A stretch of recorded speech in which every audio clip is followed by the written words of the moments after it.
coisa que a gente sempre gosta de ressaltar ali é a importância desses editais e desses fomentos, né, desses incentivos para essas iniciativas de inovação. Porque lá no começo a gente era um bando de alunos da UFES, né, doutorandos, mais alunos, sem background, sem, né, respaldo ali da nossa capacidade. Então, essas oportunidades com editais, né, o ecossistema do FindesLab de conexão foi fundamental, né, colocando a gente em contato com grandes empresas, inovação aberta, né, a gente tinha abertura para falar com o diretor de uma empresa do tamanho da Vale, da Arcelor. O que a gente costuma dizer é que o nosso produto, né, é um motorista virtual.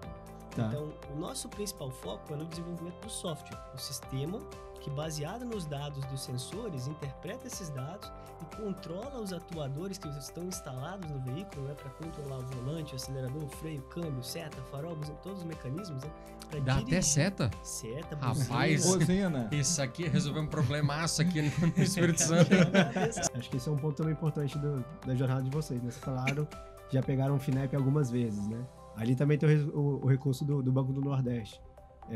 Independente se vocês já seguiram ali a escadinha dos editais, né? Passaram por Centelha, Tecnova, FindesLab, agora estão nos editais grandes, né? Nacionais. E lá acaba sendo mais uma zona de incentivo também. Né? Exatamente, daí a importância desses incentivos, né? Sem isso a gente não conseguiria ter aluno. Né? E não teria uma empresa brasileira se colocando no contexto mundial de desenvolvimento de tecnologias de veículos autônomos.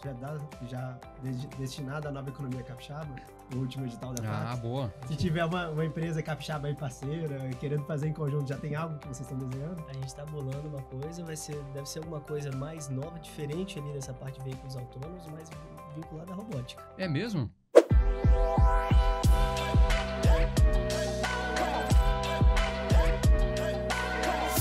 Olá a todos, estou começando mais um Papo de Balcão, um podcast onde a gente traz empreendedores e empresas para falar sobre inovação. Meu nome é Yuri Nico e eu estou aqui com o meu sócio, Flávio Aguilar, e hoje a gente está recebendo o pessoal aqui da Lume Robotics.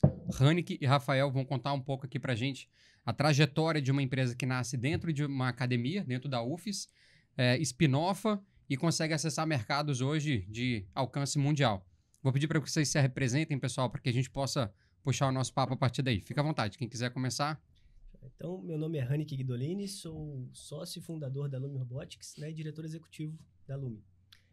Engenheiro de computação, formado pela UFES, mestre e doutor em inteligência artificial aplicada à robótica. Meu nome é Rafael Carneiro, eu também sou um dos sócios e fundadores da Lume. Eu iniciei na minha carreira como engenheiro civil, mas depois eu derivei para computação, né? Fiz mestrado e doutorado também nessa área de inteligência artificial e veículos autônomos. E hoje em dia eu ocupo um cargo na diretoria da Lume. Maravilha.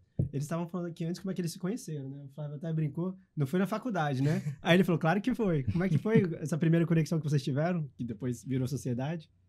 Exatamente, foi durante o nosso curso de doutorado, né, que era relacionado ao projeto de pesquisa da UFES na área de veículos autônomos, o projeto Yara, que nós fazíamos doutorado junto, né, nesse mesmo tema. E daí a gente viu a oportunidade de transformar essa pesquisa, né, que já vinha muito avançada, numa empresa que pudesse resolver problemas reais da sociedade. Então a gente teve a ideia de fundar a Lume, né, e tivemos essa iniciativa. Isso aconteceu no meio do doutorado, né? Então a Lume foi criada e o nosso doutorado... Vocês ainda tiveram que terminar o doutorado. Andar mais alguns anos para frente aí. Alongou bastante. Bacana. Mas formaram, né? Sim. Porque eu também sou egresso da UFES. Foi difícil terminar. Eu fiz engenharia civil também. A graduação. Você fez civil na UFES também? Não, no Rio de Janeiro, na UFRJ. Veio para cá trabalhar em uma das mineradoras, a Arcelor, Vale? Não, e trabalhei na Vale posteriormente, mas eu trabalhava numa multinacional de informática, Unisys. Ah, legal. E eu vim trabalhar na unidade Vitória, porque tinha uma área para ser explorada aqui, de grandes projetos e tal, então eu fui transferido para cá. Mas o Rafael é capixaba, né? Nascido aqui e conheceu. Foi para lá, estudar lá. Cachoeirense. Não, capixaba. Porque o cachoeirense clássico. Adora ir para o Rio de Janeiro para poder falar que estudou lá. Não é o seu caso. De Vitória mesmo. Legal. E para quem não conhece o projeto Yara, inclusive tem muita gente que não sabe que a UFES é um polo de inteligência artificial em visão computacional antes mesmo da onda aí do ChatGPT. O que é o projeto Yara e esse laboratório que vocês trabalhavam antes também? A UFES tem esse laboratório de computação de alto desempenho, né?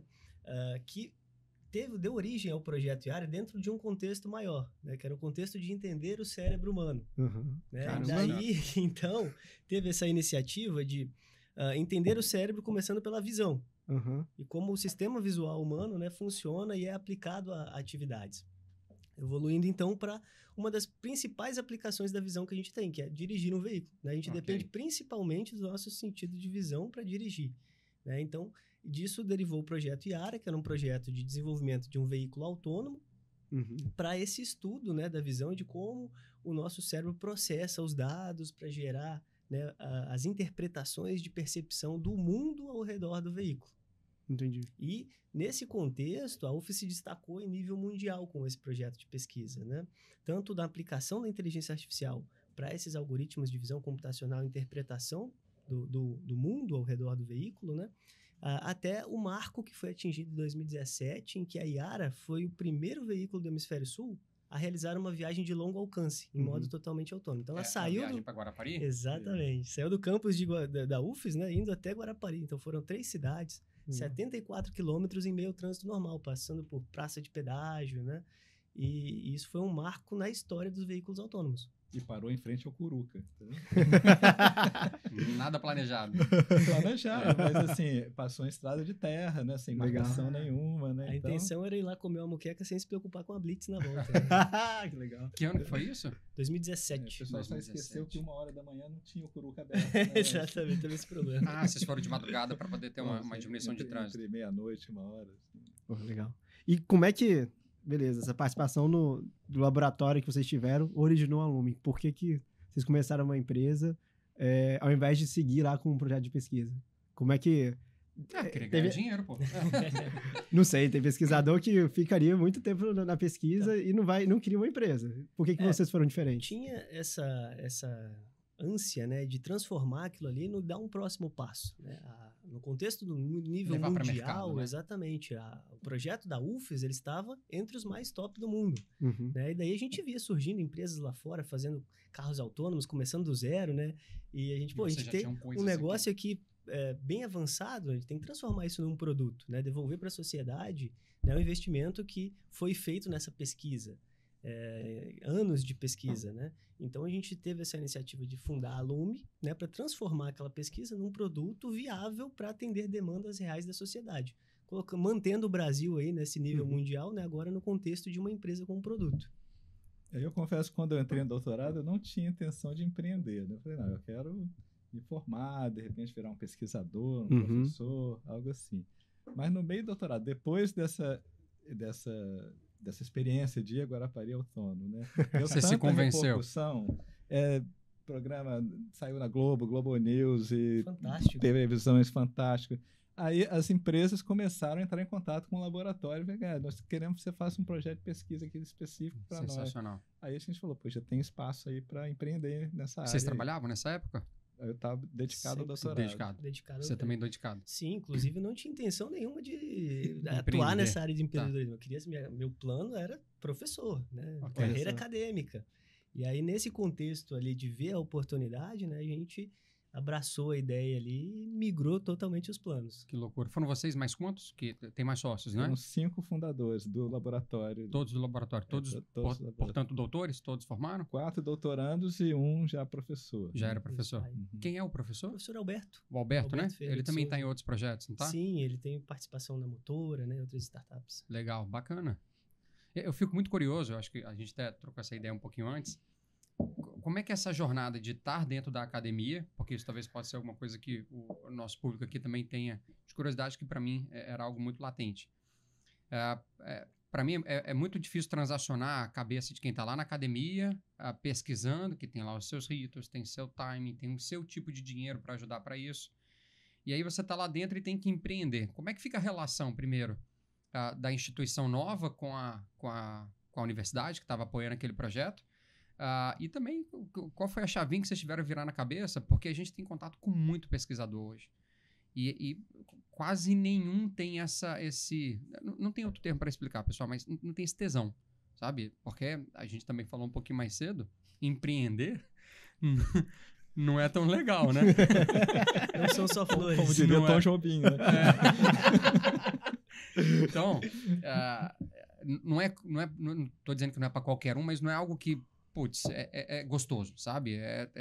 Principalmente quem já estava ali na academia, você vê que tem um perfil específico. Quem chegou no doutorado já passou ali por algumas jornadas acadêmicas que denotam um perfil.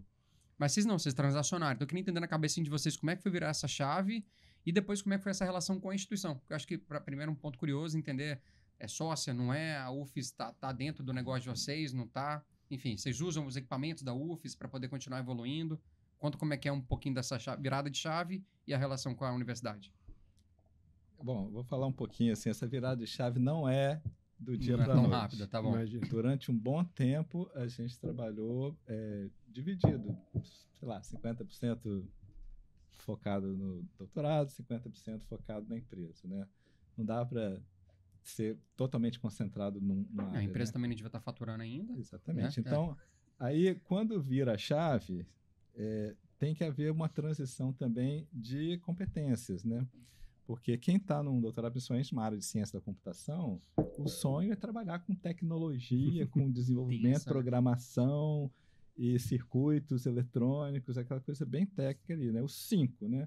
Tá, mas quem é que vai cuidar da parte de negócios da empresa? Tem que vender, comercial, né? fazer contratos, fazer prospecção. Quem é que vai cuidar da parte administrativa e financeira? Né? Cuidar dos Isso ficou para você, né? Pois é. Fomos por eliminação. Quem já viu algum contrato na vida? Quem já viu alguma planilha de orçamento na vida? Pronto, fiquei com essa diretoria.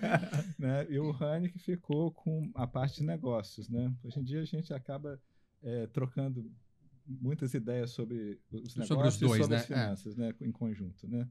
Mas, assim, essa mudança de perfil não é uma coisa trivial para quem está numa pesquisa de área bem tecnológica. Né? O sonho da pessoa é trabalhar só com aquilo o resto da vida, né? Nossa. Então, por isso que a transição não é fácil. Né?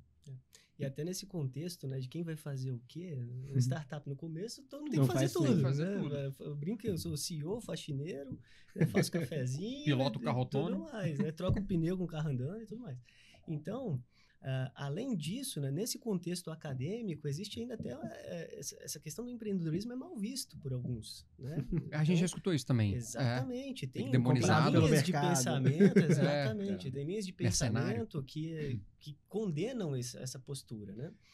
Mas eu queria falar do programa de empreendedorismo. Exatamente. UFES, então, né? assim, mas é muito interessante que a maioria, né, tem essas pessoas que condenam essas atitudes, né, mas a maioria da universidade hoje já apoia, tanto que a gente ajudou, né, e inspirou um programa de empreendedorismo dentro da universidade. Hoje já existe um programa estabelecido que fomenta e incentiva novas iniciativas desse tipo. Veio do um programa desdobramento de vocês? Não é bem um desdobramento, mas assim, a gente sentia que havia aquela semente de se abrir, e a gente foi lá estimular e dar força para que isso acontecesse. É o programa que você participou? É o programa de incubação. É o programa de incubação. Né? Já está, acho que na 3ª edição.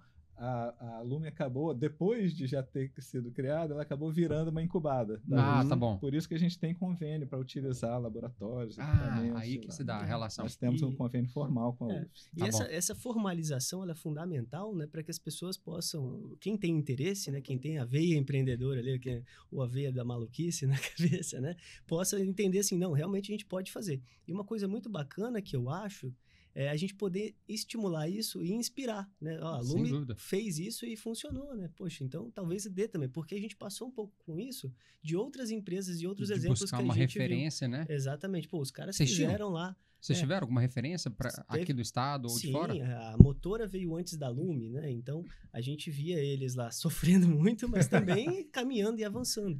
Né? Então, isso serve como uma inspiração. Poxa, também a gente consegue fazer uma coisa dessa, né? E ter esse respaldo da universidade, né? É muito importante ter o reconhecimento também. Pô, que maravilha. Além da universidade, vocês também depois tiveram apoio de outros modelos além da academia, né? Vocês já me falaram, eu também já conheço bastante a história, sobre os projetos de pesquisa junto com a FAPES, depois evoluiu para projetos de inovação e empreendedorismo junto com a FAPES, e também depois com o Findes Lab.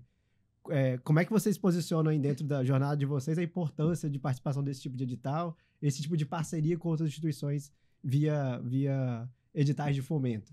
Isso é fundamental, né? Uma coisa que a gente sempre gosta de ressaltar ali é a importância desses editais e desses fomentos, né? Desses incentivos para essas iniciativas de inovação. Porque lá no começo a gente era um bando de aluno da UFES, né? Doutorandos, mais alunos, sem background, sem, né, respaldo ali da nossa capacidade. Então, essas oportunidades com editais, né, o ecossistema do FindesLab de conexão foi fundamental, né, colocando a gente em contato com grandes empresas, inovação aberta, né, a gente tinha abertura para falar com um diretor de uma empresa do tamanho da Vale, da ArcelorMittal. Tinham acabado de começar, né? Acabado de começar, mal tínhamos aberto o CNPJ. Então, a gente ali conseguiu, né, dentro desse contexto de inovação aberta, realizar nossos primeiros projetos, demonstrando a nossa capacidade ali de execução, de implementação de tecnologia, né? Isso foi fundamental. Além de conseguir recurso ali para começar a estruturar o nosso produto, né? E fazer o que a gente está fazendo hoje. Eu comentei quando a gente estava batendo um papo antes aqui que para mim a Lume tinha muito mais tempo, né? Isso vem da pesquisa que vocês já vinham desenvolvendo dentro da UFES, mas também pela maturidade quando a gente viu vocês lá, porque a gente, enquanto Soma Urbanismo, participou do primeiro programa do FindesLab. E a Lume vocês me contaram hoje, foi aprovado em 3 projetos. Vocês tiveram que escolher com quem que vocês iam trabalhar, foi, né? Ordem inversa da coisa. Tiveram que escolher, porque não podia. Vocês podiam podiam. Vocês tiveram que escolher com quem que vocês iam trabalhar. Então, sempre nos pareceu algo muito mais maduro. Não sei se era os cabelos brancos, talvez eles faziam acreditar nisso. Credibilidade. Não ajuda, né? Eu tô tentando deixar os meus aqui para ver se chega. Caminhado. Do Yuri eu acho que não vai vir nunca, velho. Tá vendo. Mas eu acho que para a gente sempre pareceu algo muito mais maduro, tá? E aí, essa parceria com a UFES, como é que foi a parte societária disso, né? O projeto nasceu lá dentro, a UFES é sócia hoje, você falou de um convênio, uma parceria? Não, a UFES tem esse programa de incubação. O programa de incubação, ele não prevê participação societária, ele prevê que a incubada vai dar um retorno financeiro para a universidade assim que ela seja diplomada, que eles chamam, que é quando termina o programa de incubação. Então, se ela passar 2 anos incubada, ela passa os próximos 2 anos pagando um percentual do faturamento dela de retorno. Esse que é o formato. Legal. Agora, a gente falou aqui de UFES, de FAPES, de Finesp, acho que e FindesLab também, né? Acho importante ressaltar o programa do Senai no Brasil inteiro. Nessa mesma época que a gente ganhou o edital do FindesLab, nós ganhamos no FIENG Lab, em Minas Gerais, e ganhamos um no Rio de Janeiro também. Também no Instituto Senai. Dentro da estrutura do Senai. Exatamente. Então, esses editais são abertos para a gente do Brasil inteiro. Você pode entrar no edital do Sistema S lá para qualquer estado, né? E, mesma coisa, subvenção a fundo perdido e o projeto quase sempre vinculado a uma empresa grande. O que é melhor ainda, Exatamente. Né? Aqui no Espírito Santo a gente tinha ArcelorMittal, Vale, né? Nós entramos com proposta, né? Lá no Rio de Janeiro com a Siderúrgica Ternium, lá em Minas Gerais com a RHI Magnesita. Então você acaba tendo contato, como você falou, né? Com pessoas que vão poder abrir caminhos para fechar negócio. Aqui dentro do mundo acadêmico você acaba não vendo isso. E esse modelo é muito bacana, né? A gente até gostaria que fosse propagado, porque você já trazendo a empresa junto no edital, né? A empresa já entra com parte do recurso, ou seja, ela está tendo que desembolsar uma coisa por aquele desenvolvimento. Então, já mostra um real interesse, um compromisso, né? E uma conexão ali para que, ao final do desenvolvimento, você já tenha um cliente interessado em comprar o seu produto. Eu acho que essa é uma jornada também interessante da gente tentar explorar. Vocês nasceram, então, num contexto de subvenção. Sim. Certo? Já tinha, assim, um conceito de negócio. A nossa receita era subvenção. Inclusive, a gente vivia de bolsa de doutorado, né? Olha aí. Na época vocês estavam pilotando as coisas, né? Também tinha. Que também não é uma maravilha, né? Mas, enfim. Que aí é via FAPES também? CAPES. Ou é CAPES? Era CAPES. Se puder abrir um pouquinho dos números dessa jornada, ou seja, quantos editais vocês pegaram, como é que foi também transacionar, porque eu acho que a gente vê, tem um apelido para isso, que chama Papa Bolsa. Você já deve ter escutado falar. Empresas que se consolidam o tempo inteiro só olhando para subvenção e não se preocupa em ir para o mercado, vender, faturar, nota fiscal, pagar imposto, enfim, a jornada do empreender. Não que fazer a parte das bolsas, né, fazer esses editais e desenvolver a solução não seja algo que também está construindo. A gente vê muita coisa parando ali, ou um empreendedor olhando para esse mercado. Então, queria saber como é que foi essa jornada de sair também da subvenção para faturamento, quando é que isso começou a acontecer, como é que foi isso para você, ou seja, ter ali os primeiros dinheiros batendo na conta, tendo que discutir como é que vai distribuir para 5 sócios. Nessas horas é assim, né? Agora tem grana para distribuir. Ou ainda não tem, né? Não Também tinha, tem né? A gente demorou muito em começar a ter alguma retirada ali da Lume, mas desde o Então, significa início... que já tem. Importante isso. Você vê que a gente foi crescendo. Mas desde o início, a gente sempre teve essa visão de que os editais de subvenção eram um meio, né, para a gente atingir Legal. o mercado. Então, a gente analisava as oportunidades já com essa visão. E a gente descartou oportunidades que a gente poderia ter abraçado, né, mas que eram muito fora do nosso foco.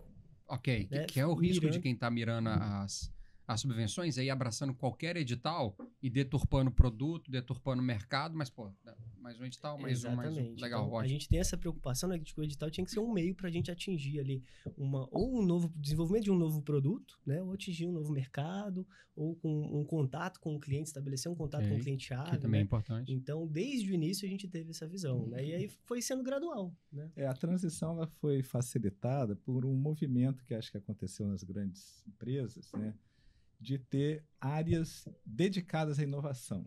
Uhum. Pegar qualquer grande empresa dessa, Hoje tem. Vale, a Celor, tem lá uma área grande, às vezes até em nível de diretoria, só para inovação. Uhum. Então, além desses editais de órgãos de fomento, passaram a ter os editais de empresas particulares, Ok. fazendo assim um desafio que eles chamam, né? Uhum. Desafio já é nota tecnológico. fiscal?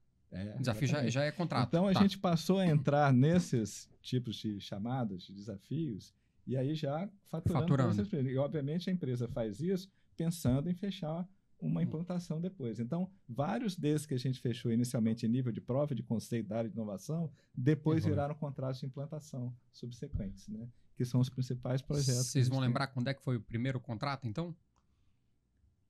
Tem 6 anos que vocês existem. Da Suzano, da IP. Não, teve antes. O da Hightech, né?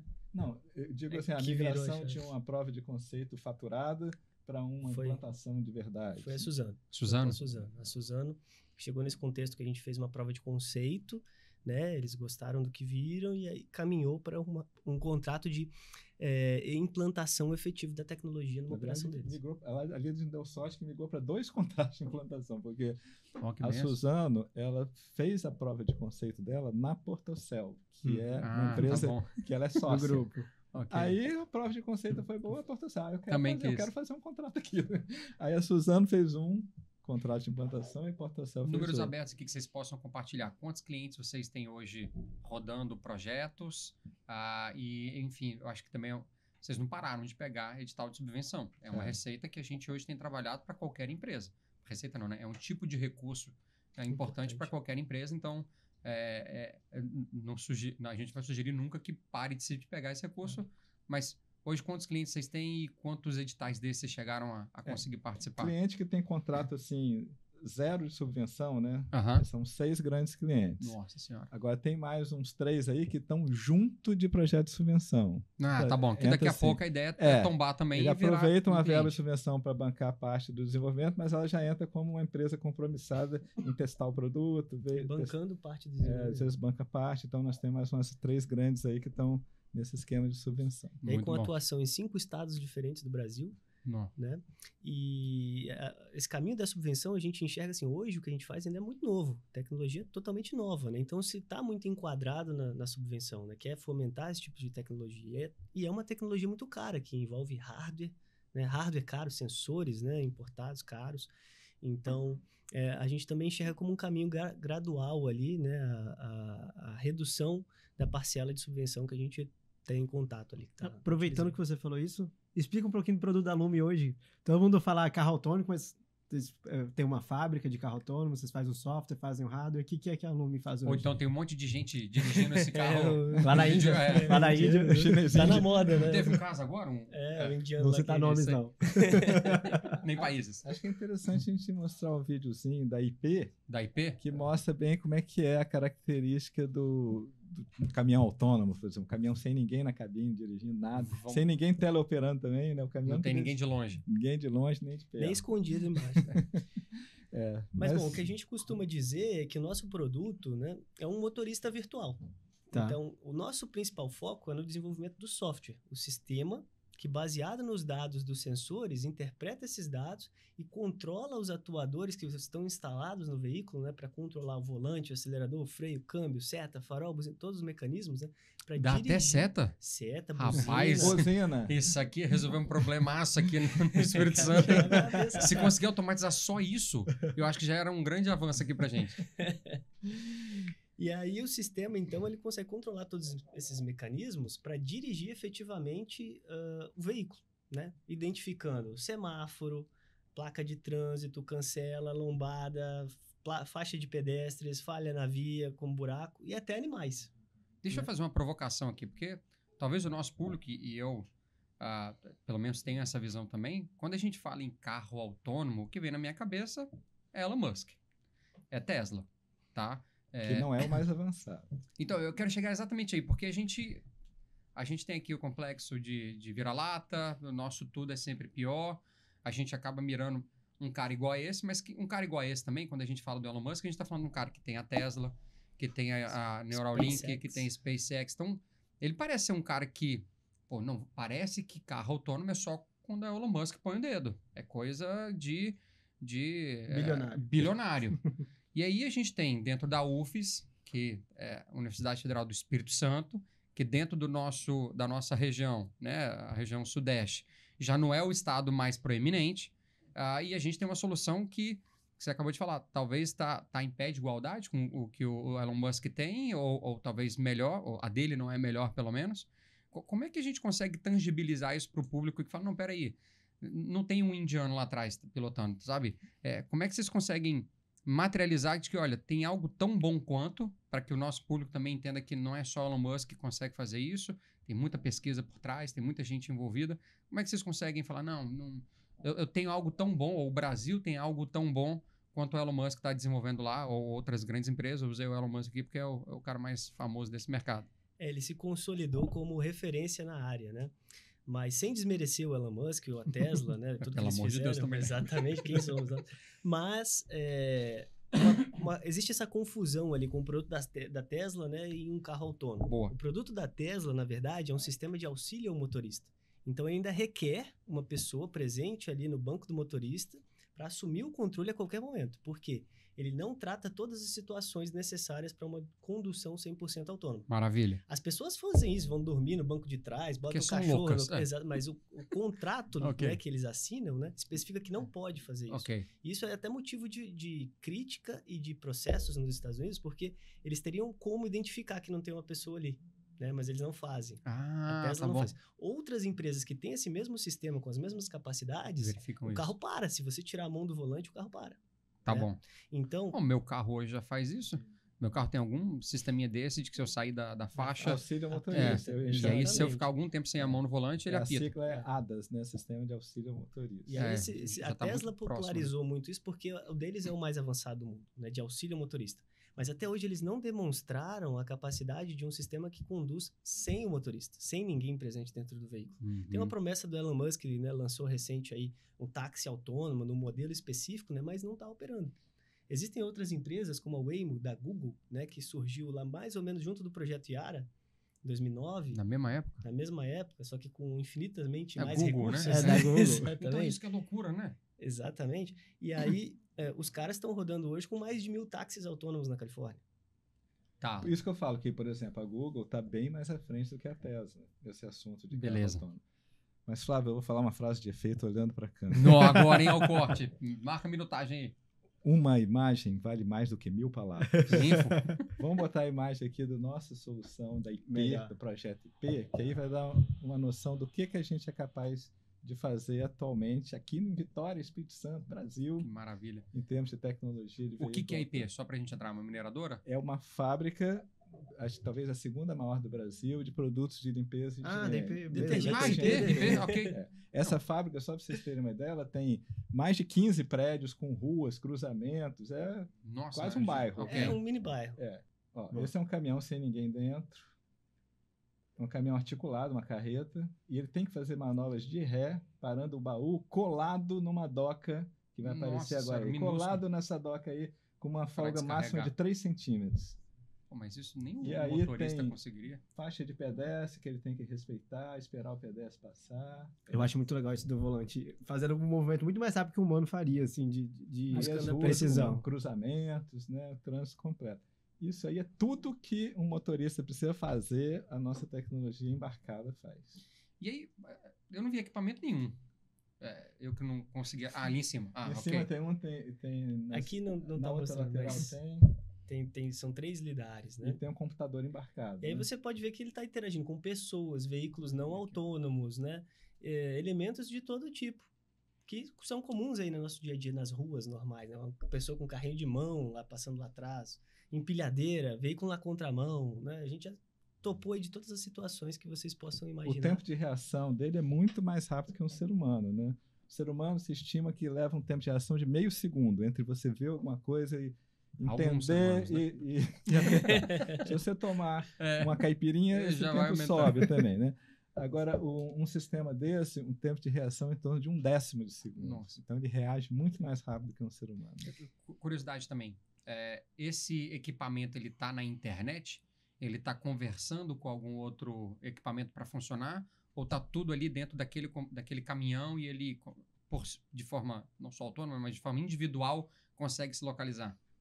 Ele tem uma conexão, mas ele não depende dessa conexão profissional. Tá. Tudo que ele precisa para operar é embarcado no próprio veículo. Então, sensores, computador, tudo é processado Tudo ali. tá lá. Então, se a gente solta ele numa mineradora lá no Pará, Ele vai funcionar. vai funcionar. Né? Precisa dessa conexão para quê? Para monitoramento. Então, se ele entrar num estado de falha, alguém bloqueou a via, parou um carro lá no local proibido, né? Ele não consegue passar. Ele gera um alerta para uma central do cliente, né? E o cara consegue ver lá o que está acontecendo, solicitar uma ação, né? Para desbloquear a via ou coisas do tipo. Consegue Tá. ver mesmo, aparece aqui. Literalmente, Aliás, tem até um videozinho aí que mostra o nosso sistema web de monitoramento, OCC, que mostra o que o cara pode ver numa central de controle.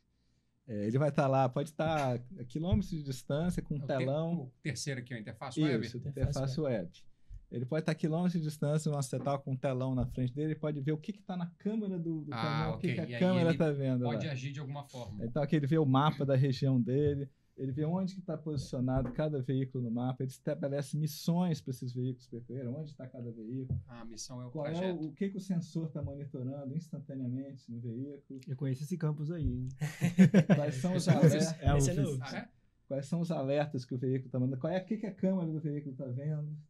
Então, de longe, ele pode saber tudo que está acontecendo com a frota dele. Entendeu? E aí, isso é uma opção, né? Se no local da operação do cliente tiver conectividade, ele pode tirar proveito desse benefício, mas o sistema não precisa disso para funcionar. Né? Esse que é o grande diferencial, porque dessa forma, um cliente que tem uma mineradora com quilômetros quadrados de área, né, não precisa instalar uma infraestrutura caríssima de conectividade. Pra poder Né? monitorar. Então, isso reduz o custo e aumenta a viabilidade da solução. Muito bom. Por falar em custo, vocês conseguem abrir alguma coisa relacionada ao custo desse tipo de solução? Algo que vocês consigam compartilhar? Nem que seja custo de desenvolvimento, porque também fica no nosso imaginário aqui saber se isso aqui é coisa de Elon Musk, ou seja, só Elon Musk ou só Vales conseguiriam colocar, ou a Soma Urbanismo, por exemplo, que é uma loteadora, tem loteamentos fechados e que talvez pudesse usar dentro dos seus loteamentos algum tipo de equipamento de forma mais simples aqui, para poder fazer a limpeza dos nossos lotes, sabe? A Soma Urbanismo poderia pensar numa solução dessa. É algo que seria acessível para uma empresa de médio porte? Ou a gente está falando, não, Flávio, ainda a tecnologia está muito cara, Vale, Arcelor, Petrobras, IPs. Me ajuda aí, eu estou querendo trazer para o meu mundo. Nossas soluções têm custo-benefício que se paga, mas a gente está focando em grande porte, né? Em caminhões, vans, né? Veículos desse tipo, né? Para o pequeno porte, eu acredito que nem a da Waymo hoje em dia é custo-benefício, fecha a conta, né? Mas para o grande porte, sim, com certeza. Então, se a Soma tiver caminhões próprios ou terceirizados que fazem determinados serviços, né? Vai valer a pena automatizar. Legal, porque podemos olhar. O custo da solução ele varia de acordo com a aplicação. Então, você vai precisar de mais sensores, menos sensores, né? Então, varia bastante. E a viabilidade econômica, ela é muito atrelada também ao custo operacional, né? Os salários dos motoristas, as dificuldades de você contratar motoristas. Fazer essa conta inversa. Né?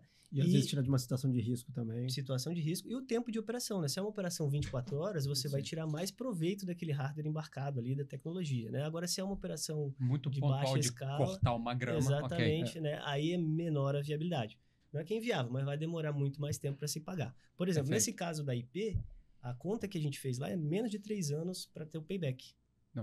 Para um investimento dessa, para uma solução dessa em 3 anos ter um payback. Exatamente. Então, assim, não é nada que está muito fora do alcance. E a gente tem trabalhado, né, com fornecedores de equipamentos para reduzir cada vez mais o custo do hardware, que é o principal, né, a conta que mais pesa ali. Essa explosão do mundo da inteligência artificial, que está fazendo demandar o hardware de uma forma cada vez mais densa, profunda. Isso vai impactar de alguma forma vocês? Vocês estão positivamente. Por quê? Porque vai ter uma Porque briga? O hardware vai ficar cada vez mais potente e mais econômico. Ah, ok. Nós, Lei de Moore lá? nós somos representantes de um dos principais hardwares para esse tipo de sistema, que chama LIDAR, né, o tipo de hardware. Nós somos representantes do maior fabricante mundial disso daí. Vocês são representantes? Somos representantes daqui na América do Sul. Entre a gente começar a Lume e hoje, esse mesmo tipo de hardware já ficou 10 vezes mais potente e o custo dele caiu pela 5ª parte. Então, assim, o avanço tecnológico é muito grande, né? A gente tem até um videozinho mostrando como é que funciona esse sensor. Isso que eu ia perguntar, o LiDAR, né? É o que faz o carro enxergar, no fim das contas. É um sensor 3D, ele mapeia o mundo, tudo que tem à sua volta, 360 graus em 3D. Ó, isso aí ele está vendo. Ele está vendo aquela imagem ali. Aquela imagem ali, como é que ele mapeia? Ele mapeia a altura e a distância longitudinal de tudo. Eu costumo explicar como é que ela treina laser, sabe? Você aponta e te dá uma distância. Ele tem 128 milhões, daquela e fica girando 360 graus 20 vezes por segundo. Então, te dá um mapeamento de todas as distâncias de tudo que está ao redor dele. Tudo ele está mapeando a uma precisão de milímetros. Ele sabe milimetricamente onde está cada coisa no ambiente. Paredes, pessoas, cada carros. pontinho desse é uma medição. Né? E aí a gente consegue fazer uma reconstrução do que ele observou. Uma nuvem de pontos, né? É isso que chama, né? Uma nuvem de pontos. E aí você consegue saber tudo que tinha naquele ambiente, por exemplo. Essa nuvem de pontos tem milhões de medições em uma nuvem de pontos. E ele gera uma nuvem de pontos a cada 5 centésimos de segundo. Nossa senhora. Então você tem... Por isso que eu falo que o tempo de reação é muito curto, né? Em 5 centésimos ele já tem uma nova visão de como é que está o mundo ao redor dele. Né? O que é o Resai? É a marca que a gente representa. É uma marca chinesa. Que tem... Então, LiDAR é um tipo de hardware. Um tipo de hardware. E a Resai? Resai é a marca. Resai é a marca. Legal, muito bom. Um dos fabricantes. A gente já trabalhou com outros fabricantes, né? Mas estamos seguindo para esse que tem um melhor custo-benefício. E hoje, aonde que vocês estão aplicando o uso do carro autônomo? Que tipo de operação que vocês estão trabalhando? Hoje está focado ainda em operações fechadas, né? Em lugares fechados, industriais. Mas quem são os parceiros hoje que vocês estão com o produto rodando lá em desenvolvimento? Então, a gente direciona o nosso foco para as operações em ambientes privados, porque no Brasil a legislação não permite operação em vias públicas, né? Então, a gente não pode rodar nas ruas, né, ambientes públicos. Mas os ambientes privados são autorregulados, né? Que são os pátios de empresas, né, indústrias, portos, mineração, aeroportos, né? São áreas fechadas, mas com uma demanda enorme de transporte interno de produtos. Então, o nosso foco maior hoje são veículos pesados, né, caminhões, para o transporte interno desses produtos, né, dentro das áreas privadas. Eu acho interessante, a gente focou em 3 ramos mais específicos que tem muitos clientes potenciais, né? Um deles é indústria, tipo a IP, aquele caso que a gente mostrou, né? Tem ruas, tem prédios, tem que movimentar cargas, né? O outro é mineração e o outro são portos. Aí seria interessante mostrar um vídeo que a gente tem mostrando como é que funciona numa mineração, por exemplo, uma operação de mineração. Mineração é o dia inteiro carregando minério, né, materiais, da cava da mina, né, até o britador, né? E isso daí, 24 horas. Então, esse aí é um caminhão autônomo nosso. O caminhão, ele fica inutilizável para um ser humano? Não. Tá, as adaptações que vocês fazem, se alguém quiser entrar aqui... Aperta um botão, você pode dirigir. Na hora, é reversível com um botão. Legal. E até ele depois... tá sozinho aqui? Tá sozinho e olha só, não tem nenhuma marcação de pista, né? Não, E- nenhuma. E ele tem que fazer uma manobra de ré para parar no britador e fazer o basculamento. O Tesla não ia conseguir passar aqui. Ah, aí, Musk. Nossa, eu meti um chupa Musk. Corta aí, minuto 37. Daqui a pouco ele exclui sua basculamento- conta do X, né? E aí você repara que mesmo nesse ambiente totalmente desestruturado, né? Você não tem pintura de faixa, Nada. pavimentação, nada. Lama, poeira, barro, alta trepidação. Tem né? cruzamento. O sistema né? consegue operar mesmo nesse sentido. E é uma operação insalubre para o motorista, né? Trepidação alta ali o dia inteiro nessa mesma Arriscada. manobra, né? De risco, desmoronamento, né? Comum, né? Olha a ambiente altura de das coisas que mineração. Então, o sistema 24, consegue operar 24 horas, né? normalmente aí. E eu queria mostrar também uma operação portuária em Portocel. Tem um videozinho de Portocel que foi feito até um anúncio grande na imprensa, né, recentemente, né? Foi a primeira operação portuária do Brasil usando caminhões autônomos. Ah, é um navio sendo pilotado? Não. Ah. É uma operação de carga de celulose, né, do galpão até o embarque e o desembarque, né? Esse caminhão também é nosso, né, com nossa automação, né, em parceria com a VIX, e ele transporta isso, 64 toneladas de carga, com carretas também, né, articuladas, entre o galpão e a área de embarque e Isso desembarque. tem alguma razão? Sim, aqueles são marcadores fiduciários, né? Como se fosse um QR Code, Tá. né? Que a gente utilizava para medir o ângulo do semi-trailer, do semi-reboque, em relação ao veículo. Então, o veículo precisa saber esse ângulo, né? Para ele fazer a projeção de movimento por onde ele vai passar. E Então, aí foi uma solução que a gente desenvolveu usando visão resolveu. computacional. Baixo custo, né? E confiabilidade. Você comentou da VIX. A VIX é parceira de vocês? Uhum. A VIX ela é sócia e parceira, né? A gente teve uma primeira rodada de investimento em que a gente teve um aporte de um fundo, né? E também da VIX. A VIX, como uma das maiores empresas de logística do Brasil, ela tem uma sinergia muito grande com o que a gente faz. Então, ela, além de sócia, ela entra como parceira comercial fortíssima, né? Esse é um exemplo de projeto que ela entrou como parceira. Ela Com entrou eles. com caminhão e Aham. a gente entrou com automação. A VIX, um dos principais serviços que ela oferece é a gestão de frotas para clientes. Então, ela Uhum. aluga, né? Para o cliente que não quer ser dono da sua frota, ela aluga o serviço de transporte. O caminhão com o motorista, né? O conjunto não. completo. É. Aí, agora ela oferece esse serviço de locação de caminhão autônomo, que foi o que fechou aqui com o Portocel. Você falou que teve uma rodada de investimento. Vocês também foram investidos por um fundo público, não foi? Não é um Ou não é fundo- investido? É Foi o investido. Kiratec? Criatec. É um fundo, Não. Foi o Seed for Science. Seed for Science, é um isso fundo mesmo. que tem cotistas públicos, mas o Ah, fundo é verdade, não é privado. público. Perfeito, é. Privado, tem cotistas privados também no seu O board. Bandes é um dos cotistas, o é Bandes isso. Eu acho que a minha confusão foi aí. Ok. Tem outros em Minas Gerais. Também, né, outros Exatamente. cotistas. E como é que foi lá a jornada de captação com a VIX? Começou com uma POC e depois foi para captação ou já foi direto de negociação? Queremos investir. Exatamente, foi um longo período de conversas, né? Porque a VIX ela não tinha ali um processo estruturado para investir em startups. Né? Ah, não A gente tinha? foi a primeira startup investida pelo grupo, né? Uma experimentação. Exatamente. Então foi um período longo ali de conversa. Teve POC, teve demonstração, né? Mais de uma, inclusive. Teve apresentação de produto para cliente em conjunto, né? Até a gente caminhar para seguir para um fechamento de negócio. É, a gente tem visto o mercado, não sei se vocês têm acompanhado, mas isso acontece de uma certa forma em grandes empresas, né? Está um pouco mais comum. Você falou, né? As empresas, acho que foi você que comentou, todas agora têm uma área de inovação. Então a gente está vendo eles com uma maturidade para poder buscar esses investimentos alternativos, sabe? Buscar experimentar o novo via investimento. Não só os programas de ideias, que eu acho que ajudam também, mas estão buscando negócios de fora para poder conectar. Mas a gente tem visto isso acontecer também nas empresas de médio porte, que também estão enxergando esta relação com as startups como algo benéfico para poder diversificar receita, experimentar negócios adjacentes. E aí eu acho que é legal essa pergunta para entender esta relação entre uma startup, ainda que acadêmica, né, e que tenha nascido num contexto mais da universidade, se relacionando com a empresa e tendo ali a oportunidade de investir. Quanto tempo demorou mais ou menos essa relação do eu sou alume, até agora nós somos sócios e investiu aqui com a gente? Quanto tempo mais ou menos rolou? Quase 2 anos, né? Por Da causa primeira da VIX. conversa até o fechamento foram quase 2 anos. É, Foi para uma tipo- empresa foi do tamanho da tipo, VIX, um ano e meio, foi assim, bem né? rápido, tá? O primeiro investimento, que foi do Seed for Science, né, a gente ainda estava, digamos assim, sediado lá na universidade. Né? Caramba. Eles, Mas era propósito do fundo. eles buscar. fazem o propósito de ir buscando na sua universidade. acadêmico, Quem é o que está foco é fazendo esse. alguma coisa aí? Não sei quem tá, chegaram até a gente, né? E ou seja, quando eles investiram, a gente ainda estava na universidade. Né, Vocês ainda olham para investimento? É algo que faz sentido ainda para a Lume? Sim, a gente está com uma rodada de captação aberta, inclusive. Opa! Já estamos conversando aí Hora com de alguns falar isso, hein? fundos, né? E até fundos de fora. O que vocês já podem falar sobre essa rodada? Vocês têm ticket para falar? Vocês têm equity para poder comentar? Já tem alguém liderando? O que vocês podem abrir? O tamanho do cheque já está público, né? A gente está captando 15 milhões de reais. O objetivo é a gente, agora que a gente tem o produto, né, já validado em operação nos clientes, né, a gente conseguir escalar.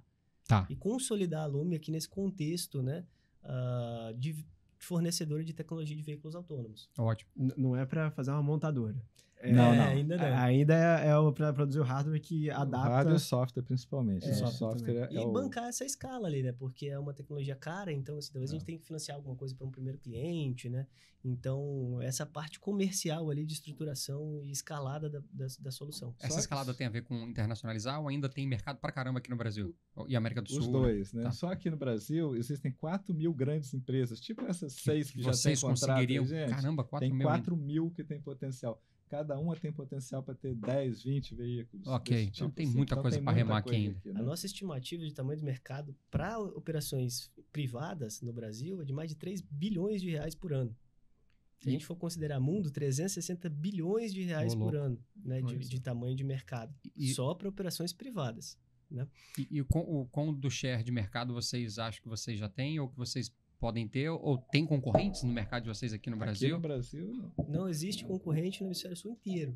Como assim? Louco. Então, a gente é a única empresa, né, que está operando veículos de forma comercial dentro desses ambientes privados. Né? Mas não existe restrição da tecnologia para operação exclusivamente em ambientes privados, né? Porque a gente tem todas as funcionalidades do motorista desenvolvidos. Tá. Acho que seria interessante mostrar um case nosso com um veículo pequeno, porque aí dá para ter uma ideia de como é que seria na rua, tá bom. né?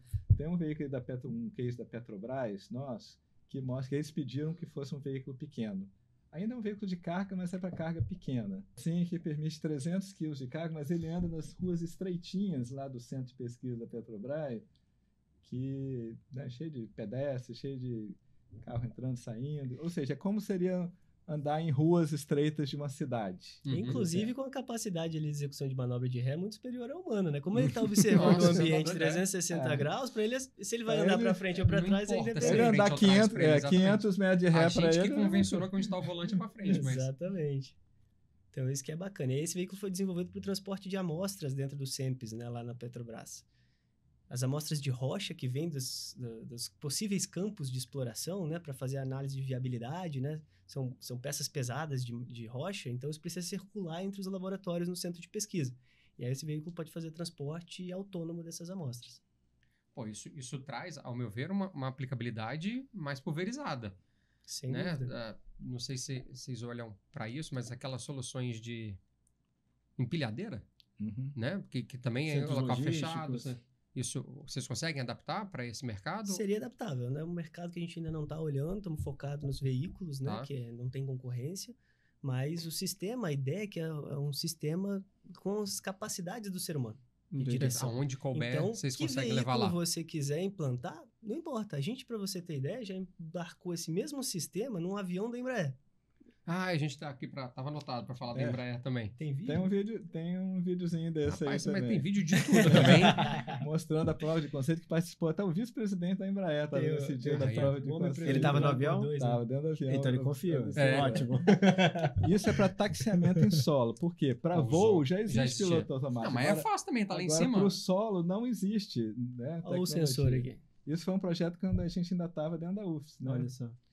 Então, isso tudo ele está taxiando. Isso aqui é silver tape, galera? É silver tape. Precisamos usar todos os nossos recursos técnicos. Primeiro começa, né? Depois vai melhorando. Para adaptar. E você viu que a porta estava aberta. Tava, Então, não poderia nem voar desse jeito. Esse aí é o vice-presidente da Embraer. Mas o objetivo era uma prova de conceito e isso é legal para mostrar quão versátil é o sistema, né? Com pequenas alterações e ajustes, a gente conseguiu migrar o sistema que foi desenvolvido para dirigir um veículo para pilotar um avião numa via, né, de um aeroporto. Então, essa flexibilidade é uma das principais vantagens que a Lume apresenta.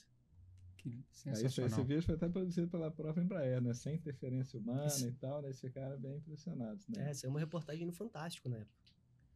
Vocês estão famosos, hein? Que ano foi isso? 2019. 2019. Foi no ano de fundação da Lume, mas esse projeto ainda foi em nível Foi o acadêmico. último. É por isso que quando eu vi, beleza, Lume Robotics, lá no desafio do Findes, com a Embraer, não pode ter nascido agora, não é possível que esses caras já têm... Mas é isso, A Embraer veio era muito da pesquisa e era uma dor latente, né? Eu acho que as grandes empresas é que enxergaram isso muito rápido e conseguiram acessar vocês. Exatamente. A Embraer foi uma dessas empresas que eu falei que viu a reportagem da Yara na TV e falou, caramba, esse pessoal já consegue fazer isso? Aí entraram em contato com o laboratório e falaram, vocês não fazem um projeto aqui pro avião, não? Caramba, que loucura. Tá, vamos fazer então. E aí caiu para vocês. A gente era do laboratório, né? A gente fez isso aí. Ótimo. E a evolução agora, então? Você estava falando um pouco da captação. Eu brinquei sobre montadora. Quem vocês enxergam que é um investidor estratégico que faz sentido entrar aqui agora? Qual que é o perfil de empresa? É uma montadora mesmo? Ou empresa de software faz sentido? Empresa de serviços industriais, assim como a VIX é? Quem que vocês entendem que é o investidor-alvo de vocês, dado o mercado que vocês estão querendo expandir? Então, a gente está bem aberto, né? A diversos tipos de parceria. Por exemplo, a gente tem uma parceria formal com a Mercedes-Benz. A Mercedes é a maior fabricante de caminhões do mundo e ela oferece hoje o nosso produto, caminhão autônomo, né, direto de fábrica. Ela oferece? Exatamente. Para IP foi assim. Foi ela que fez a venda para IP. Eu com o caminhão autônomo com a Lume aqui junto, assinou junto o contrato. Exatamente. E aí... Vocês não podem ter só 6 anos, gente. Pô, a gente é muito incompetente, não é possível. Mas aí a gente, né, nesse contexto de investimento... faz sentido uma montadora, né? Por exemplo, a Mercedes, as próprias empresas, né? Além das iniciativas de inovação aberta, elas estão montando seus próprios fundos de venture capital. Isso né? aí. A Suzano tem um fundo de investimento, a Vale, né? Sim. Por quê? É uma forma de se aproximar das novas iniciativas de tecnologia e fomentar uma coisa que tem relação com o próprio negócio delas. Né? Então, por exemplo, a Suzano, como uma cliente, né, da Lume, e com uma demanda enorme de transporte de produtos e insumos, né? Nada Faz mais sentido, óbvio ela ter uma participação exatamente. nisso. Uhum. Empresas de software, né? Por exemplo, uma empresa grande de software aí que tem uma atuação a nível mundial, né? Poderia ter uma sinergia muito grande ali com a Lume. Vocês falaram, né? Que estão passando de um programa da NVIDIA agora de aceleração. Exatamente. Acaba abrindo aí também uma possibilidade. Uma porta de conexão. Então, assim, tem diversos cenários e campos ali que tem uma sinergia grande, né? Para parcerias e para um co-investimento. Entendi. E dificuldades? Qual que é a barreira agora de crescimento de vocês? Sei que você já tem diversas operações aí validadas já para poder expandir, escalar, mas o que limita? Vocês falaram do regulatório para ambientes abertos. Tem alguma coisa que limita hoje o crescimento de vocês? Ainda é uma tecnologia muito cara. Tá. Né? Então, a gente tem trabalhado ali para reduzir o custo, né, e aumentar assim, a viabilidade e a atratividade. Né? Então, esse recurso da captação, grande parte vai ser para isso, né? Para a gente aumentar a viabilidade, reduzir prazos, né, de entrega, de implantação, estruturação de estoque, de peças, para que se o cliente, agora eu quero 50 caminhões, eu te entrego semana que vem. Então, coisas desse tipo, né, de estrutura e de escala. Entendi. A estrutura de vocês hoje está onde aqui no Espírito Santo? Vocês têm um escritório ali na frente da UFES, né? Vocês estavam comentando. No escritório fica a parte administrativa e a parte de software, porque software você pode desenvolver em qualquer lugar. E na UFES fica o nosso galpão, que é a área de produção, propriamente dita, onde é montado o hardware, os caminhões, onde é feito o teste em campo, né? Em volta do anel da UFES, né? Então, ok. É a parte bruta, digamos assim, de equipamentos, né? E também vocês falaram que tem mais de 50 colaboradores hoje, né? Mas essa galera não tá toda aqui. É dividida. Tem muita gente também dedicada aos projetos. Tem gente na sede, tem gente na UFES, tem gente que fica nos locais onde tem projeto, que são em 5 estados diferentes hoje em dia, né? Tem no Pará, no Maranhão, Goiás, São Paulo, né? Espírito Santo. E a gente está em conversa também com algumas prefeituras do interior para a estruturação de uma área, né? Que seria um campo de provas e testes e um centro de pesquisa e desenvolvimento. Então, a ideia é a gente ter um espaço grande, né, com galpão para montagem desses hardwares, desses equipamentos, né, e uma área de teste para validação de novas funcionalidades da tecnologia, né, dos desenvolvimentos, né. Então, tem essa possibilidade aí no radar também. Eu ouvi falar que era no norte do estado, hein? Já viu notícia por aí sobre isso. É público. Tá, eu vi uma notícia. Tá no Google. Estamos conversando com algumas ali, vamos ver quem vai sair na frente, né, mas tem conversa com Colatina, Linhares e Aracruz. Olha só. Momento verdade, atenção prefeitos. Quem oferecer mais vantagens, leva. Olha só. O cara é marqueteiro, né? Tá certo, Tem que jogar no comercial também, não é só financeiro, não. Mas isso é tipo um sandbox, uma... Um campo de provas. Não, uma com área pista grande. própria mesmo, né? Que legal. Vai ser a indústria de vocês. Seria a fábrica ali do nosso Uhum. produto com um campo de provas integrado. E por O que campo essas de cidades? provas, ele simula todas as situações que a gente tem que tratar no trânsito. Tipo, pista com buraco, pista com quebra-mola, pista com cruzamento de pedestre, pista com Tá bom. cruzamento com outro veículo. Aí tudo isso você testa no campo de provas. Entendeu? Pô, que legal. Não tinha pego essa matéria, não. E por que essas cidades? Tem algo específico sobre economia ou mão de obra? Tem um ponto específico que é uma região com incentivo fiscal do governo federal, na área da Sudene, então tem Uhum. redução de impostos ali, né? E a proximidade com Vitória, que é o nosso centro principal aqui, né? Então, a gente está avaliando principalmente esses dois fatores. Acho que esse é um ponto também importante da jornada de vocês, né? Vocês falaram, já pegaram o FINEP algumas vezes, né? Ali também tem o recurso do Banco do Nordeste. Independente se vocês já seguiram ali a escadinha dos editais, né? Passaram por Centelha, Tecnova, Findislab, agora estão nos editais grandes, né? Nacionais. E lá acaba sendo mais uma zona de incentivo também. Né? Exatamente. Daí a importância desses incentivos, né? Sem isso a gente não conseguiria ter a Lume. Né? E não teria uma empresa brasileira se colocando no Exatamente. contexto mundial e do desenvolvimento de tecnologias de veículos autônomos. Nesses editais de tecnologia, né, as nossas propostas elas são muito bem aceitas, né? A gente explica, né, para a FINEP e outros aí, né, que o nosso projeto é um projeto de longo prazo, até a gente ter todas os cases, né, todas as aplicações atendidas, né? Aham. Então, num determinado momento a gente está focando mais em mineração. Olha, a gente precisa desenvolver coisas para mineração. Em outro momento para a área industrial, né? Então, com isso, aos pouquinhos, a gente vai evoluindo, né, cada vez mais, né? Tem um vídeo, né, de um caso FINEP de vocês aí, No do ônibus. ônibus.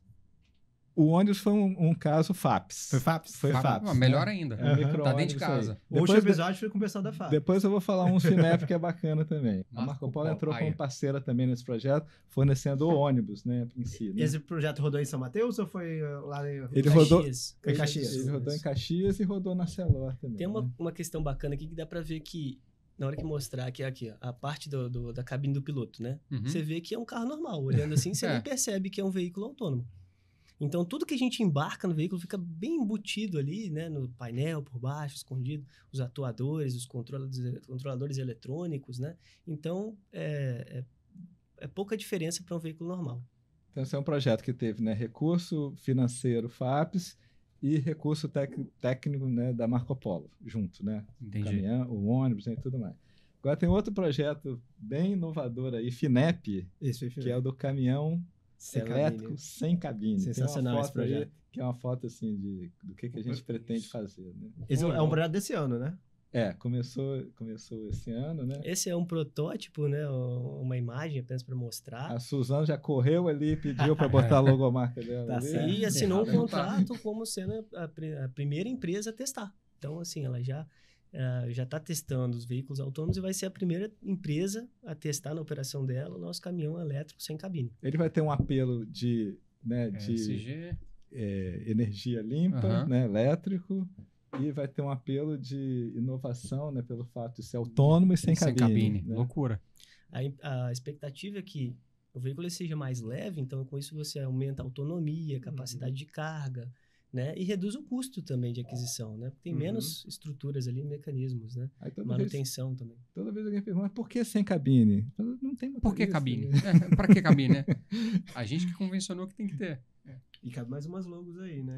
Exatamente. Tá faltando a logo de alguma empresa de Tem um espaço ali, A né, falta justamente... da cabine é esse o problema, tá? Sem a cabine falta lugar pra colocar a logomarca. Sensacional. E Esse agora- é FINEP, tá? Esse é Esse foi FINEP. FINEP. Esse é FINEP. Projeto de 2, 3 milhões, né? Mais ou menos. Por aí. Não vou- Esse valor também acho que é divulgado, tá? Em algum lugar eu já vi, eu não sei isso de cabeça. E a empresa provavelmente entrou com contrapartida, Sim, sim. know-how também de operação. Exatamente. E aí uma parte interessante que esses editais, além de financiar o desenvolvimento do produto, né, tem um objetivo de capacitação de pessoal. Isso mesmo. Então, o nível de avanço, né, de conhecimento do time que está participando desses projetos é enorme, né, porque é um projeto totalmente disruptivo e inovador. Então, demanda ali uma capacitação do pessoal na área de integração de powertrain elétrico. Né? Uhum. A gente está falando aí de trabalhar com tensões de 800 volts numa bateria. Então, demanda uma capacitação enorme ali de pessoal, né, para estruturação de uma solução desse tipo. Continua sendo P&D, né? Por mais que esteja resolvendo um problema real da indústria, ainda está em um processo importante de desenvolvimento. A gente acaba atraindo muita mão de obra com esse nível de especialização, né? Nossa equipe tem 5 doutores, 5 mestres, outros tantos fazendo mestrado, né? Outros tantos que vieram de curso de engenharia da computação. Né? Uma galera boa daqui do Espírito Santo, vocês conseguiram? Maioria do Espírito Santo. Ó, que maravilha. Grande maioria. Grande maioria. É o dinheiro ficando dentro de casa, isso aí. E se uma empresa quiser fazer um projeto com vocês, como é que eles fazem para te achar? Liga pro Rani que... Depois a gente põe o celular aqui na tela. Fazer o marketing, né? Mas não, a gente tem um time comercial lá que pode atender. Então, assim, o primeiro passo é a gente fazer uma análise da demanda. Né? Qual que é a aplicação? Para ver se é aderente, né? Tem algumas aplicações que não fazem muito sentido, né? Para aplicação nesse momento da tecnologia. A gente faz uma análise da demanda, das necessidades, né? Se o que a gente já tem atende completamente ou se precisa de uma adaptação da solução. Por exemplo, no caso da IP, eles têm uma doca de descarga automática que remove toda a carga do baú em 30 segundos. Aquele que tinha uma distância de 3 centímetros. Por isso que precisa ser tão preciso, né? Porque senão... Aí ele teve uma adaptação. adaptação. De uma customização ali a gente para teve que essa manobra. E aí até a informação em primeira mão aqui, né? Opa! Pela já tem nossa, um monte de corte, hein? Pela nossa análise aqui, né, das nossas fontes, vozes da minha cabeça, né? Não, brincadeira. A gente fez uma extensa pesquisa, né, e essa é a primeira operação de um caminhão autônomo de uma forma comercial, né, dentro de uma indústria, no mundo. Olha só, gente. Então, a gente consultou diversos especialistas na área que acompanham, né, essas sistemáticas, e essa operação na IP é a primeira de indústria. Assim como a de Portocel, com caminhão tipo carreta normal, também é a primeira que se tem notícia. Né? Lá fora você vê muito aqueles AGVs que rodam em área assim, isolada, travada, né? Não pode ter pedestre, não pode ter veículo. Né? Agora, com caminhão normal, trabalhando em área com trânsito misto, também é a primeira. A gente precisa colocar mais a boca no trombone sobre esse impacto que vocês estão causando, sabe? Eu acho que, pra gente que está na bolha da inovação, vocês são uma grande referência, tá? Acho que o estado inteiro sabe quem é a Lume, tanto de sair lá nos editais, sempre como uma das empresas que foi aprovada, mas os resultados, as parcerias, vocês sempre estão com nomes muito grandes, isso é importante para o nosso estado, vocês falaram mais cedo sobre referência, então é importante a gente ter cases nossos de referência. E eu acho que o case ele tá abaixo do que é de verdade, sabe? Eu acho que a projeção que a gente consegue ver aqui no estado, todos conhecem a Luma. Mas quando a gente vai para fora, a Lume, quando a gente vai para fora, eu olhei para a Luma ali, peguei. A gente poderia estar explorando isso melhor. Explorando no bom sentido, tá? Fazendo reverberar positivamente o que a gente conseguiu fazer aqui dentro de uma universidade federal, com parcerias com empresas locais que vieram para cá e deram esse apoio. Com uma FAPES apoiando, sabe? Que a gente sabe da importância das FAPES pelo Brasil, mas a nossa tem tido um protagonismo nisso e seria legal ter uma visibilidade maior. Quem sabe a gente não consegue ajudar um pouquinho com o nosso podcast, chegar isso mais longe. Com certeza. E aí eu também tenho uma pergunta. Já tem um projeto destinado à nova economia capixaba? O último edital da FAPES? Boa. Se tiver uma empresa capixaba aí parceira, querendo fazer em conjunto, já tem algo que vocês estão desenhando? A gente está bolando uma coisa, deve ser alguma coisa mais nova, diferente ali dessa parte de veículos autônomos, mais vinculada à robótica. É mesmo? Olha Opa! Vocês já estão para submeter? Não, ainda estamos estruturando, bolando a ideia ali para ver a viabilidade exata, né, e tudo mais. Mas, sem dúvida, a gente vai participar do edital, né? Porque... É um edital sensacional, vai estar 3 milhões de reais. Exatamente. Esse é um edital muito bem estruturado pela FAPES. Né, mais uma vez mostrando protagonismo, tá? Porque não existe esse tipo de edital no nível FAPES. Exatamente. A gente fica muito feliz, porque a gente acompanha a FAPES, né? Nesse tempo todo de trajetória da Lume. A gente vê uma evolução gradual ali, né? Do nível dos editais, do valor dos recursos, né? Que estão sendo disponibilizados, a quantidade de edital que está sendo aberta agora e da estruturação também, que tem melhorado bastante. Muito. Legal. E vocês que têm uma jornada aí de 6 anos já, né? Empreendendo, sem você falar do doutorado e mestrado e outras experiências acadêmicas. Que recado que vocês dariam aí para quem está desenvolvendo uma Deep Tech, está saindo da academia, para dar aquela encorajada para ele começar a empreender, que a gente sabe que não é fácil, né? Segundo o Tom João Bim. Queria entender de vocês, o que vocês gostariam de deixar de recado para essa galera que está dentro da universidade e está pensando em empreender? Olha, a gente até comentou no início, né, essa questão da virada de chave, de doutorando, mestrando para um empreendedor, né? Eu acho que um bom caminho é buscar se preparar para aquilo que não é o natural do acadêmico. Do acadêmico tecnológico, né? Que é o business. Como é que você fecha um negócio? E do financeiro, como é que faz o negócio ser sustentável financeiramente? Pô, que legal. Então, assim, precisa ter um certo investimento de tempo nisso, né? Pra Já está estudando tanto uma matéria tão densa, por que não abrir um pouquinho de espaço para estudar os negócios? Gestão de pessoas, né? O ser humano é um bicho complicado. Robô é muito mais fácil. Nossa, né? Automatizar ali tudo, né? Então, gestão de pessoas também é uma coisa que não é natural para quem está fazendo um mestrado, um Ok. doutorado na área tecnológica, né? Então, isso tudo aí acho que é importante para o negócio ser viável, né? Porque não adianta ter a tecnologia, a gente sempre fala isso, né? Não adianta ter uma tecnologia se não colocá-la na rua, as pessoas comprarem e usarem. Então, podia fazer uma solução sensacional, como vocês já têm, mas se não tivesse na mão de empresas, clientes para poder rodar, você nem teria chegado onde chegaram, né? A tecnologia não teria evoluído o quanto evoluiu. A gente vê muitas startups aí, assim, com ideias, né, lançando nesses editais, mas assim, a gente que já viu muitos cases, né, fala assim, será que esse empreendedor novato aí pesquisou assim, se tem produtos concorrentes melhores do que o dele, mais baratos? Será que ele pesquisou qual é o número potencial de clientes que ele vai ter? Não fez o beabá, e às vezes isso é o básico para fechar uma iniciativa em esse cara tá tão enfiado lá dentro da academia que às vezes não se dá a esse espaço. Pouco tempo, né? Pessoal, a gente precisa direcionar aqui para o fim, tá? A gente já está com 1 horinha de gravação. Tô sendo lembrado aqui pelos apoios da gente agradecer a participação aqui também dos nossos patrocinadores, eles que viabilizam o podcast, ajudam a gente aqui a manter a estrutura, a trazer vocês. A Shift, a Contado e o CCA. A Shift é uma software house, não sei se vocês conhecem o Diego, ele é de Guaçuí. Também é egresso da UFES. Também é egresso da UFES, verdade. Montou a empresa lá pensando em dar oportunidade aos colaboradores, né? Quem se forma ali na região de Alegre, Cachoeiro. É um parceiraço nosso porque não sei se vocês já tiveram uma experiência ruim nesse mercado, mas infelizmente o mercado de software house tem muita gente vendendo e não entregando. Vendendo caro e não entregando o equivalente ao que foi comprado. A Shift tem um custo-benefício sensacional e o Diego ele tem um compromisso muito grande com a entrega. Eu acho que isso tem sido um grande diferencial. Ele tem feito entregas durante o desenvolvimento, tá? Acho que é um ponto importante.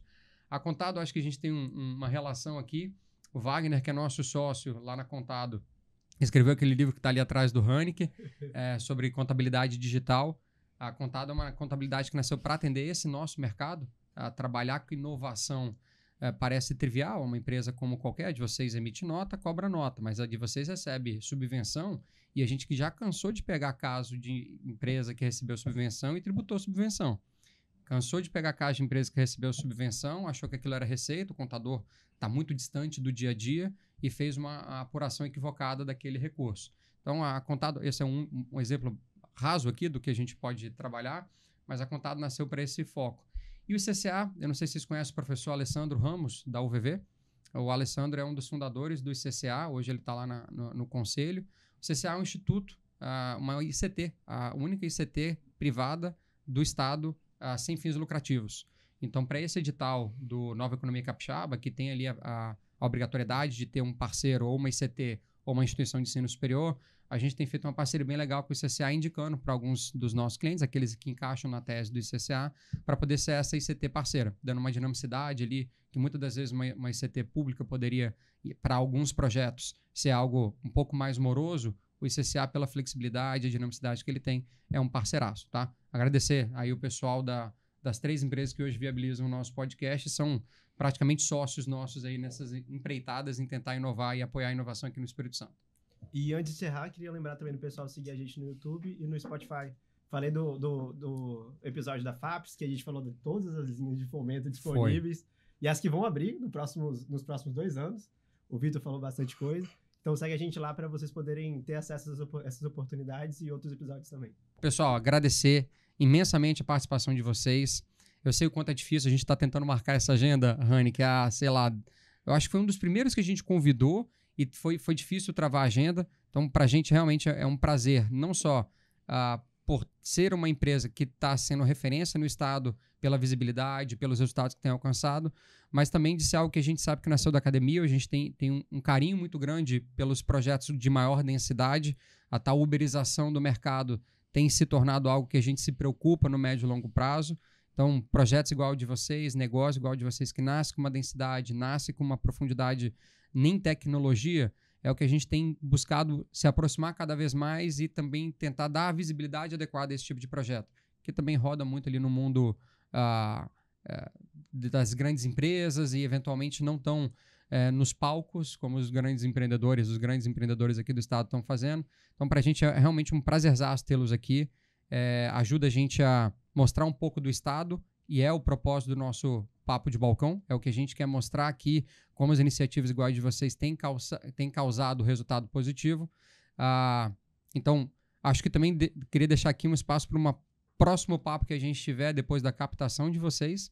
Eu acho que a gente quer saber quem foi que entrou, o que vocês vão desenvolver dali para frente. Então, eu acho que a Lume vai ser um parceiro de podcast recorrente. Cada novidade a gente quer ter vocês aqui para ajudar a divulgar isso e reverberar. Obrigado pela oportunidade, pelo convite, né? É um prazer para a gente estar aqui também, contando a nossa história, né? E esperamos poder ajudar aí nessa divulgação do estado. A gente também tem um orgulho enorme, né, das nossas origens aqui, capixabas, né? E temos sempre divulgado, né, o estado como um potencial ali, uma frente, né, de inovação, de capacidade. A gente tem ótimas iniciativas aqui dentro, né, que são pouco faladas, infelizmente, né? E esperamos ali que a gente consiga, né, divulgar mais o que a gente está fazendo aqui dentro do estado, dentro do contexto do ecossistema, né? E parabenizar vocês ali pela essa iniciativa de estar divulgando isso. Maravilha, obrigado. Muito bom, obrigado pelo convite. Queremos estar aqui mais vezes. Boa! O cara é marqueteiro puro. É o CFO à toa. Tinha que ser cara de marketing.